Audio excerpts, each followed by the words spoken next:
3월 29일 금요일 마가복음 15장 16절에서 32절까지 말씀 읽겠습니다.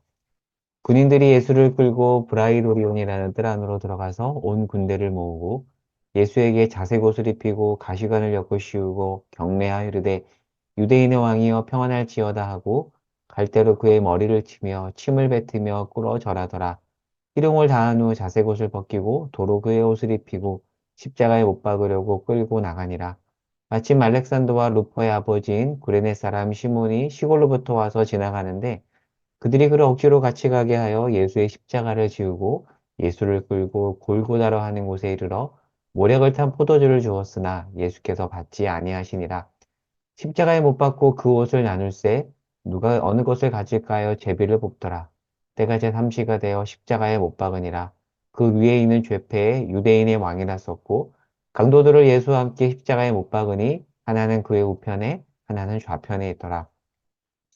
지나가는 자들은 자기 머리를 흔들며 예수를 모욕하여 이르되 아하 성전을 헐고 사흘에 짓는다 하는 자여 내가 너를 구원하여 십자가에 내려오라 하고 그와 같이 대제사장들도 서기관들과 함께 희롱하며 서로 말하되 그가 남은 구원하였으되 자기는 구원할 수 없도다.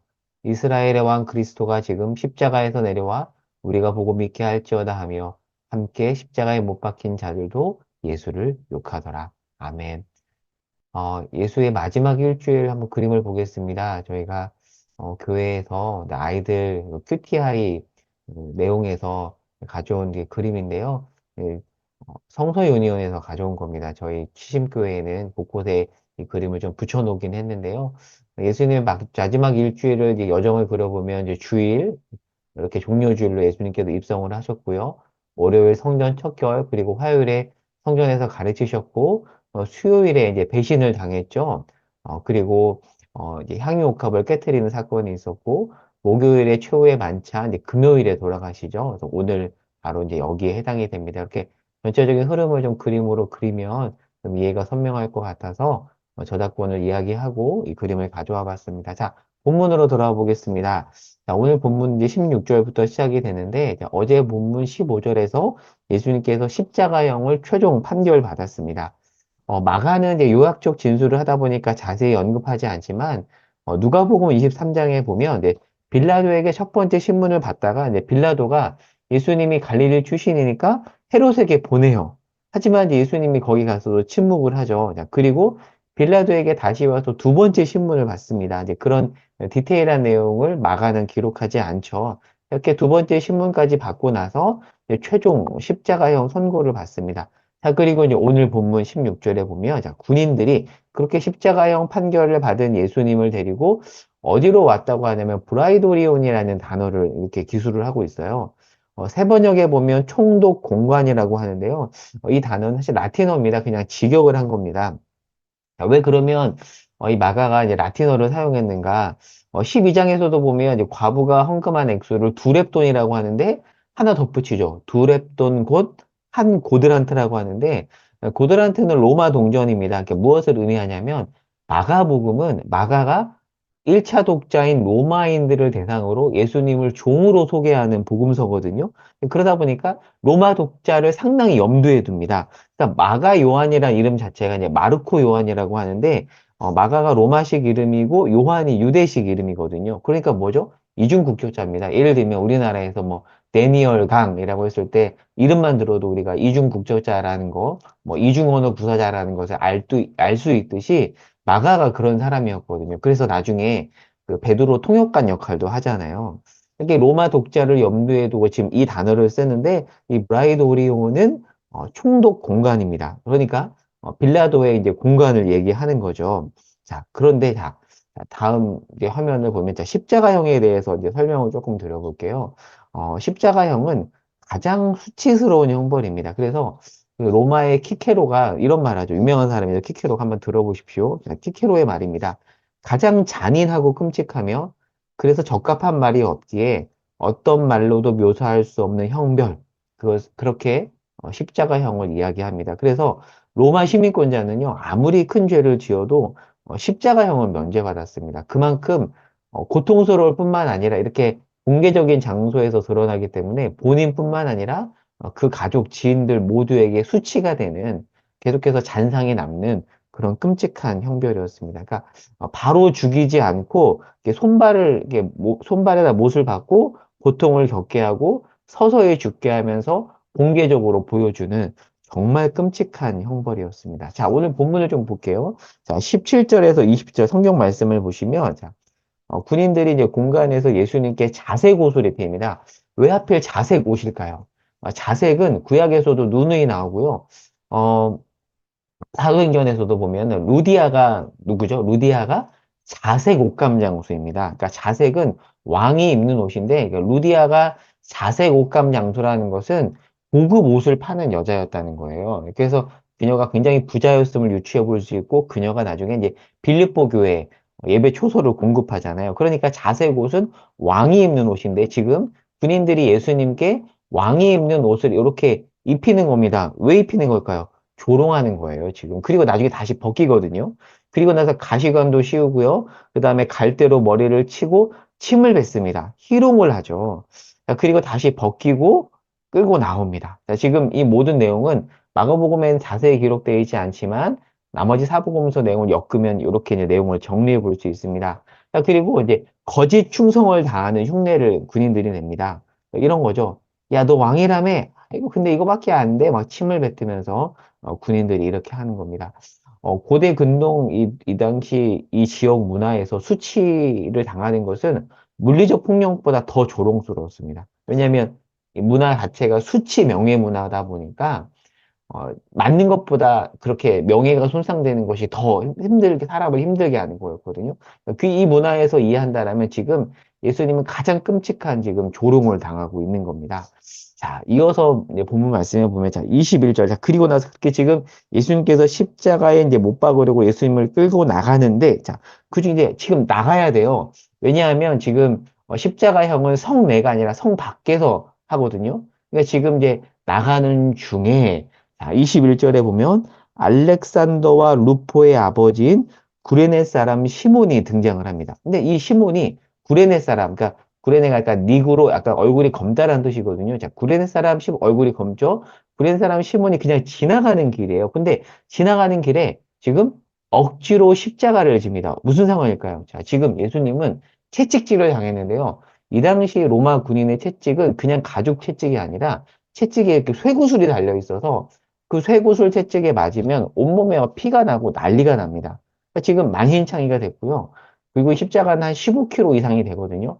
온몸이 만신창이가 된 상태에서 15kg 이상이 되는 십자가를 원래는 죄수가 혼자 지고 가야 되는데 그렇게 할 몸 상태가 아니었던 거죠. 그래서 마침 이 군인들이 예, 이렇게 힘을 가지고 강압하는 거죠. 마침 지나가는 구레네 사람 시몬한테 야, 너 지어! 라고 한 겁니다. 그래서 지금 억지로 구레네 사람 시몬이 십자가를 지는 겁니다.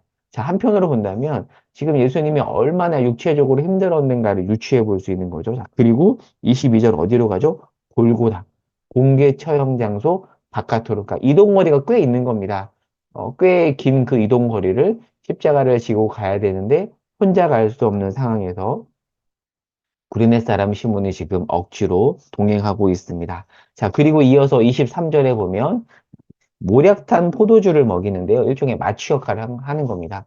너무 이제 고통스러우니까 이제 그렇게 이제 하는 거죠. 자, 그런데 마태복음에 보면 마가복음에는 나오지 않지만 예수님께서 모략탄 포도주뿐만 아니라 신포도주를 마신다라는 얘기가 있어요. 물론 모략탄 포도주는 거절을 하지만 신포도주는 마십니다. 그러니까 이 모략탄 포도주와 신포도주는 다릅니다. 그러니까 신포도주는 약간 목을 축이는 역할을 한다라면 모략을 탄 포도주는 약간 마취 역할을 하는 그런 포도주로 보입니다. 자, 그리고 군인들은 예수님을 십자가에 못 박고 이렇게 옷을 나누어 가집니다. 이게 뭐냐면 일종의 부수입이에요. 군인들이 지금 자기 부수입을 챙기고 있는 거죠. 자, 그리고 25절에 보면 예수님께서 제3시, 오늘날로 환산을 하면 오전 9시에 예수님께서 십자가에 못 박히시죠. 그리고 나중에 보겠지만 예수님은 오후 3시, 우리나라 시간으로 오후 3시에 돌아가시죠. 자, 그리고 26절에 보면, 자, 그 위에 있는 죄패에 유대인의 왕이라고 썼는데 보시면 여기 히브리어, 라틴어 뭐 다양한 언어가 여기 쓰여 있잖아요. 그래서 다른 복음서에 보면 이렇게 돼 있어요. 히브리와 로마와 헬란 말로 각각 패를 적는데 그러니까 각 나라의 언어로 다 적으면서 이제 예루살렘의 다양한 국적에 그다음에 다양한 언어를 구사하는 사람들이 있다 보니까 그 모두에게 지금 예수님이 이런 존재라는 것을 알려주고 있는 거죠. 자, 가장 끔찍한 지금 처형식입니다. 공개적인 수치의 자리. 예수님의 가족들은 아마 굉장히 수치스러웠을 것이고요. 이후에 우리는 어떻게 살아가지라는 걱정을 했을 것입니다. 자, 그런데 놀랍게도 가장 끔찍한 이 처형식, 이 십자가 위에서 예수님이 왕으로 등극을 하십니다. 얼마나 아이러니한가요? 지금 처형 자리인데 이 처형식 자리에서 예수님께서 왕으로 등극하십니다. 참 놀랍죠. 그런데 이 사람들은 모릅니다. 그런데 나중에 우리가 나중 본문에서 보겠지만 로마 백부장 한 명이 진정 하나님의 아들이었다라고 고백을 하죠. 그런 한 사람이 있지만 그런 대부분은 희롱을 합니다. 남은 구원하지만 너는 구원 못하냐? 심지어는 오늘 본문 말씀해 보면 말씀 한번 볼까요? 32절에 보면 이스라엘 왕 그리스도가 지금 십자가에 내려와 우리가 보고 믿게 할지어다 하며 함께 십자가에 못 박힌 자들까지 옆에 같이 못 박힌 자까지도 지금 예수님을 조롱하고 있습니다. 그러나 이 조롱받는 끔찍한 자리에서 예수님은 왕으로 등극하십니다. 멋있습니다. 처형의 자리에서 왕으로 등극하시는 우리 주 예수 그리스도. 말씀을 정리해 보겠습니다. 이 부분을 좀 정리하고 생각해 볼 거리가 있을 것 같아요. 처형식 자리에서 왕으로 등극하시는 예수님. 정말 하나님이 일하시는 방식은 우리 생각을 뒤집어 엎는 것 같아요. 그러니 우리는 이렇게 적용해 볼 수 있을 것 같아요. 처형식과 같은 끔찍한 자리에서도 우리는 주님을 바라보며 주님으로 인하여서 소망을 품을 수 있는 자들입니다. 믿으십니까? 우리가 그러한 자라는 것을 잊지 마시기 바랍니다. 자, 그리고 한 가지 더 좀 자세히 보고 싶은 게 뭐냐면, 자, 억지로 십자가를 지는 사람이 구레네 시몬인데, 자, 그런데 이 마가복음에서는 그 시몬을 누구라고 하냐면 알렉산더와 루포의 아버지라고 이야기를 해요. 그러니까 이 두 아들 이름을 다 넣었다라는 것은 무엇을 의미하냐면, 자, 지금 마가복음의 독자는 로마인이라고 했잖아요. 로마 교인들에게 꽤나 유명한 인물이었다라는 겁니다. 보통 우리가 누구 아들이라고 하면 그 누구, 그 아버지가 유명한 거잖아요. 어떤 분의 아들 하면 그 어떤 분이 유명한 거잖아요. 근데 예를 들면 누구 아버지, 뭐 예를 들어서 요즘에 홍의삭이라는 사람, 그 사람의 아버지 하면 그 아들이 유명한 거잖아요. 자, 그런데 지금 시몬을 알렉산더와 루포의 아버지라고 하는 걸 보면 지금 아마도 이 알렉산더와 루포는 로마 교인들에게 꽤나 유명한 초대교회에 잘 알려진 인물이었을 것이다라고 추정을 해볼 수가 있습니다. 자, 그런데 말씀을 하나 찾아보면요. 사도행전 13장 1절을 한번 볼게요. 자, 시간을 드리겠습니다. 사도행전 13장 1절에 가면 읽어볼게요. 안디옥 교회에 선지자들과 교사들이 있으니 곧 바나바와 니게르라 하는 시므온과 보통 학자들은 이 니게르 시몬과 구레네 시몬을 동일 인물로 봅니다. 그렇다면 억지로 십자가를 지었던 이 시몬이 나중에 안디옥 교회의 지도자가 된 거예요. 자, 그리고 하나 더 볼게요. 로마서 16장 13절. 자, 로마서 16장은 사도 바울이 로마 교회에 편지를 보낸 마지막 부분, 인사말 부분입니다. 여러 사람을 언급하는데 이미 로마 교회에 중추적으로 자리 잡고 있는 사람들에게 안부를 전하는 내용이 로마서 16장이거든요. 자, 그런데 여러 인물을 쭉 언급하다가 16장 13절에 보면, 자, 보겠습니다. 이미 로마 교회에 잘 알려진 사람이죠. 주 안에서 택하심을 입은 루포는 누구죠? 구레네 시몬의 아들입니다. 루포와 그의 어머니에게 문안하라. 루포란 이름이 많을 텐데 동일 인물인지 어떻게 알 수 있겠습니까? 제가 말씀드렸듯이 마가복음의 주 독자는 로마인이에요. 그러니까 마태복음은 유대인에게 예수님을 왕으로 소개하는 책이라면 누가복음은 헬라인에게 쓴 책이고요. 마가복음은 로마인에게 쓴 책이거든요. 그렇게 이제 로마라는 연결고리 때문에 이 루포가 동일 인물일 것이다라고 보는 거거든요. 자, 그러면 자, 그렇게 억지로 십자가를 진 시몬의 아들인 루포와 그리고 그의 어머니가 초대교회에도 굉장히 잘 알려진 인물이었다라고 볼 수 있고요. 자, 그리고 로마서 16장 13절에 보면 사도 바울이 뭐라고 말하죠? 그의 어머니에게 문안하라.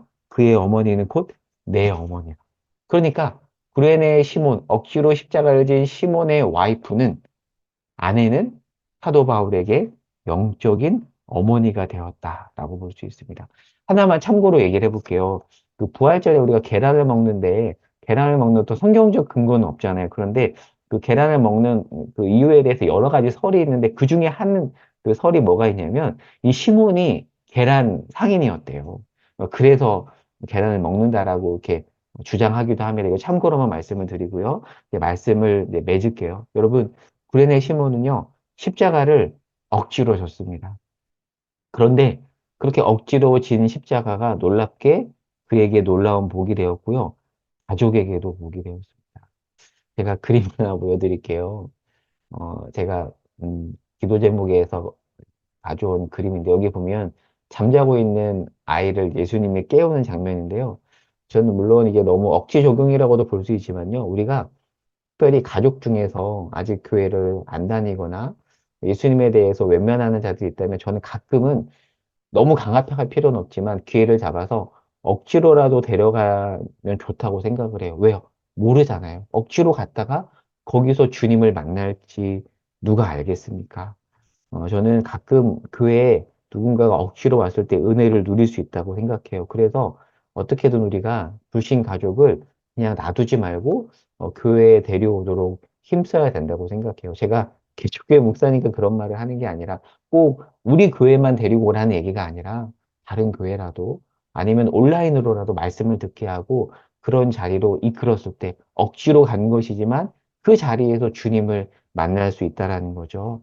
자, 기도 제목 세 가지 우리 이자 오타네요. 애교로 봐주시고요. 네, 고난주간 다섯째 날 오늘 하루 억지로 십자가 지는 것도 복인데 우리가 자발적으로 진다면 얼마나 복일까요? 그런데 저는 그렇게 생각해요. 자발적으로 십자가를 지는 게 복이라는 게 우리가 머리로 아는 거하고 삶으로 아는 건 다릅니다. 근데 이것은요, 우리가 삶으로 직접 경험을 해봐야 돼요. 자발적으로 내가 십자가를 졌을 때 그게 정말 복이라는 것을 직접 경험을 해야 아는 거예요. 그래서 이렇게 기도하고 싶어요. 저도 하나님 자발적으로 십자가를 지는 것이 복이라는 것을 제가 알고요. 그리고 알게 되고 우리 자녀들이 저는 말하는 우리 집에는 우리 두 딸이 자발적으로 십자가를 지는 삶이 복이라는 것을 알게 되기를 정말 간절히 기도하거든요.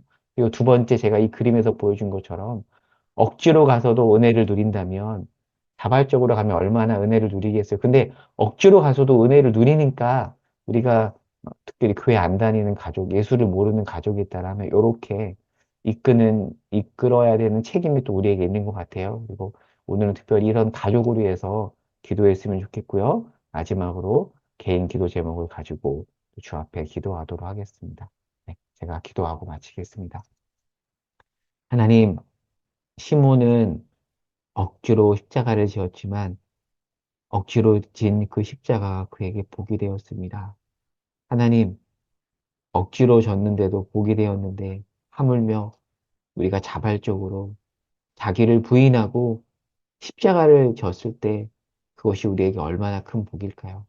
세상은 바보 같다고 조롱하지만 주님은 그렇게 말씀하시지 않습니다. 주님, 머리로만 이 사실을 이해하지 않게 하시고 우리 삶으로 이것이 진리임을 알게 하여 주시옵소서. 주님, 자발적으로 십자가를 지는 삶 살아가겠습니다. 은혜 내려 주시옵소서. 예수님의 이름으로 기도합니다. 아멘. 각자 개인 기도하는 시간 갖겠습니다.